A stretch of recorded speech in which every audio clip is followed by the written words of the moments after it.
लेकर आए हैं वे बहुत ही महत्वपूर्ण और अहम अपडेट्स जो आपकी पेंशन की राशि और भविष्य से सीधा जुड़े हुए हैं। जी हां, अभी अभी कर्मचारी भविष्य निधि संगठन यानी ईपीएफओ और केंद्र सरकार से जुड़े कुछ ऐसे संकेत मिले हैं जो यह बताते हैं कि पेंशन बढ़ोतरी को लेकर जो मांग पिछले कई वर्षों से चली आ रही थी उसमें एक बड़ा मोड़ आने वाला है। सबसे बड़ी खबर यह है कि जिस न्यूनतम पेंशन को बढ़ाकर 7,500 रुपए प्रति माह किया जाना था उस पर अब सरकार की ओर से स्पष्ट संकेत मिल रहे हैं कि यह राशि फिलहाल संभव नहीं है। इसके बजाय न्यूनतम पेंशन को 1,000 रुपए से बढ़ाकर 5,000 रुपए प्रति माह किए जाने का प्रस्ताव गंभीरता से विचाराधीन है। यानी अब आप सभी पेंशन भोगियों को 5,000 रुपए मासिक पेंशन के लिए तैयार रहना होगा। यह खबर पूरे देश के उन करोड़ों पेंशन धारकों के लिए अत्यंत महत्वपूर्ण है जो कर्मचारी पेंशन योजना 99(5) यानी ईपीएस 99(5) के तहत लाभ प्राप्त कर रहे हैं। आज के इस विस्तृत विश्लेषण में हम आपको बताएंगे कि यह प्रस्ताव कैसे और किन परिस्थितियों में सामने आया, इसके पीछे की वित्तीय चुनौतियां क्या हैं और आने वाले समय में इस संबंध में क्या क्या होने की संभावना है। इसलिए हमारा सभी दर्शकों से निवेदन है कि विशेष रिपोर्ट आप शुरू से अंत तक अवश्य देखें क्योंकि इसमें आपकी आर्थिक सुरक्षा से जुड़े हर पहलू को शामिल किया गया है। और हां, अगर आप पहली बार हमारे चैनल पर आए हैं तो कृपया इस वीडियो को लाइक करें और सभी पेंशन धारक मित्रों एवं परिवारजनों के साथ इसे अवश्य साझा करें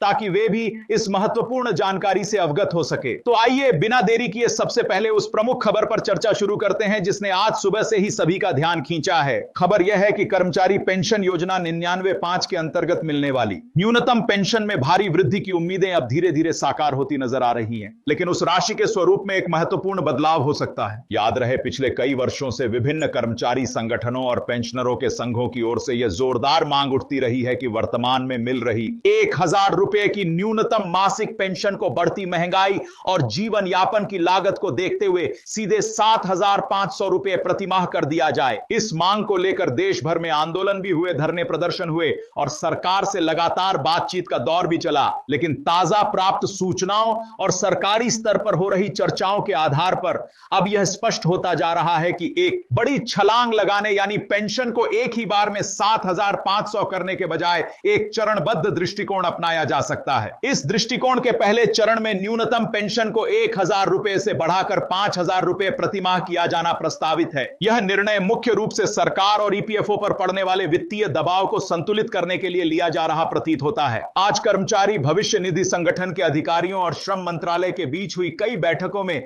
इस विकल्प पर गंभीरता से विचार किया गया है। यह माना जा रहा है कि यह एक व्यावहारिक रास्ता है जिससे एक ओर तो पेंशन भोगियों को वर्तमान बेहद कम राशि से कुछ राहत मिल सकेगी और दूसरी ओर सरकारी कोष पर अचानक से पड़ने वाले भारी बोझ को भी नियंत्रित रखा जा सकेगा। सीधे शब्दों में कहें तो अब यह संभावना बहुत बढ़ गई है कि आने वाले कुछ महीनों में ईपीएस 99(5) के तहत पेंशन पाने वाले लाभार्थियों को न्यूनतम 5,000 रुपए मासिक पेंशन मिलना शुरू हो जाए। हालांकि यहां यह बात ध्यान देने योग्य है कि अभी तक इस संबंध में कोई आधिकारिक अधिसूचना या सरकारी घोषणा नहीं हुई है। यह प्रस्ताव अभी विचार के चरण में ही है और इस पर अंतिम मुहर आगामी केंद्रीय बजट के दौरान या उसके तुरंत बाद लगने की उम्मीद की जा रही है। अब यह जानना बेहद जरूरी है कि आखिर में कौन से कारण हैं जिनकी वजह से 7,500 रुपए की मांग को तुरंत मानना सरकार के लिए चुनौती बन गया है। इसके पीछे सबसे बड़ा कारण है फंड की उपलब्धता और उसका स्थायी प्रबंधन। कर्मचारी पेंशन योजना का संचालन ईपीएफओ के अंतर्गत होता है। जहां एक तरफ पेंशन भोगियों की संख्या लगातार बढ़ रही है,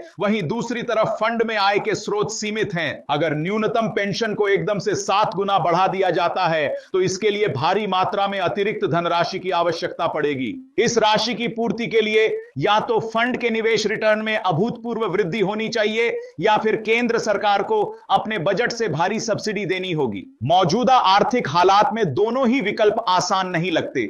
इसके अलावा पेंशन फंड की स्थिरता और दीर्घकालिक संवहनीयता को बनाए रखना भी एक अहम मुद्दा है। ऐसे में पेंशन को पहले 5,000 रुपए तक ले जाना एक ऐसा समझौता प्रतीत होता है जिससे सभी पक्षों के हितों की रक्षा हो सके। इस कदम से पेंशन भोगियों की आय में 5 गुना की वृद्धि तो होगी ही, साथ ही सरकार और ईपीएफओ के पास भविष्य में इसे और बढ़ाने के लिए एक रणनीति बनाने का समय भी मिल जाएगा। यह धीरे धीरे आगे बढ़ने की नीति अक्सर बड़े सामाजिक सुरक्षा सुधारों में अपनाई जाती है। इस बीच एक और महत्वपूर्ण पहलू सामने आया है और वह है सुप्रीम कोर्ट का एक ताजा निर्देश। सर्वोच्च न्यायालय ने केंद्र सरकार और ईपीएफओ को यह निर्देश दिया है कि वे पेंशन गणना के आधार बनने वाली वेतन सीमा में संशोधन पर गंभीरता से विचार करें। इसके लिए कोर्ट ने 4 महीने का समय दिया है। इस निर्देश का सीधा असर भविष्य भविष्य में पेंशन की गणना पर पड़ेगा और संभवतः यह पेंशन राशि बढ़ाने के प्रस्तावों को और गति प्रदान करेगा, क्योंकि अगर वेतन सीमा बढ़ती है तो अधिक योगदान के साथ साथ अधिक पेंशन के दावे भी मजबूत होंगे। अब हमारा ध्यान उन ताजा अपडेट्स की ओर जाता है जो पेंशन भोगियों के एक बड़े संगठन की ओर से सामने आए हैं। राष्ट्रीय संघर्ष समिति के मुख्य कमांडर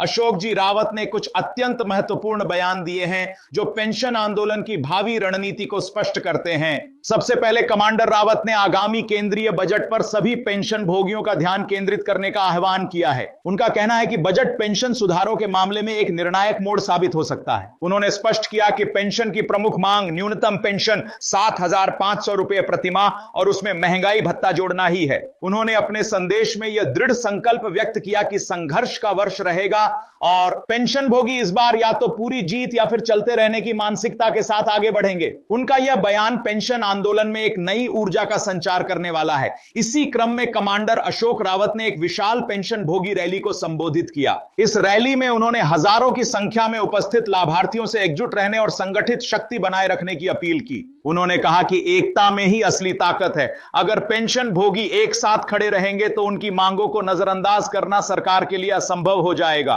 उनका यह भाषण पेंशन आंदोलन को एक नई दिशा देने वाला साबित हुआ। राष्ट्रीय संघर्ष समिति ने अपनी 4 प्रमुख मांगों को लेकर एक मजबूत रुख अपनाया हुआ है। पहली और सबसे प्रमुख मांग न्यूनतम पेंशन 7,500 रुपए और महंगाई भत्ता है। दूसरी बड़ी मांग है सम्मानजनक चिकित्सा सुविधा। समिति का कहना है कि पेंशन भोगियों और उनके जीवन साथियों को मुफ्त और गुणवत्तापूर्ण चिकित्सा सुविधा उपलब्ध कराई जानी चाहिए, क्योंकि बढ़ती उम्र के साथ स्वास्थ्य समस्याएं बढ़ती हैं और उन पर खर्च भी अधिक होता है। तीसरी मांग है पेंशन योजना के दायरे का विस्तार। इसके तहत उन सभी कर्मचारियों को भी पेंशन के दायरे में लाने की बात कही गई है जो विभिन्न कारणों से अभी तक इस सुरक्षा कवच से वंचित हैं। चौथी और अंतिम प्रमुख मांग सुप्रीम कोर्ट के उस ऐतिहासिक फैसले से जुड़ी है जिसमें उच्च वेतन पर पेंशन के विकल्प को मान्यता दी गई थी। समिति चाहती है कि इस फैसले का लाभ सभी पात्र कर्मचारियों और पेंशन भोगियों को बिना किसी देरी के मिलना शुरू हो जाए। इन सबके बीच सरकार की वर्तमान स्थिति पर भी एक नजर डालना आवश्यक है। संसद के शीतकालीन सत्र के दौरान सरकार ने एक स्पष्ट जवाब में कहा था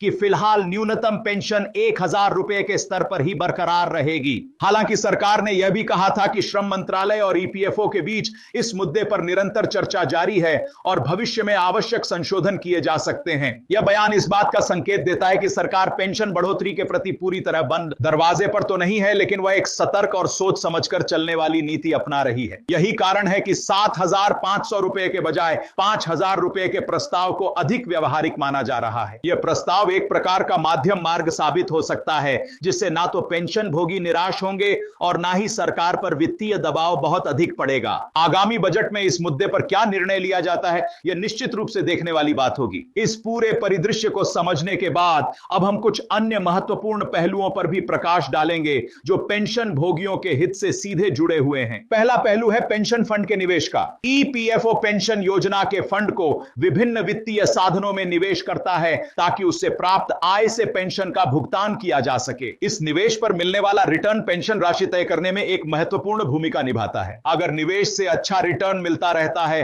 तो पेंशन बढ़ाने की गुंजाइश भी स्वतः बनती है। दूसरा पहलू है जनसांख्यिक यानी डेमोग्राफिक का।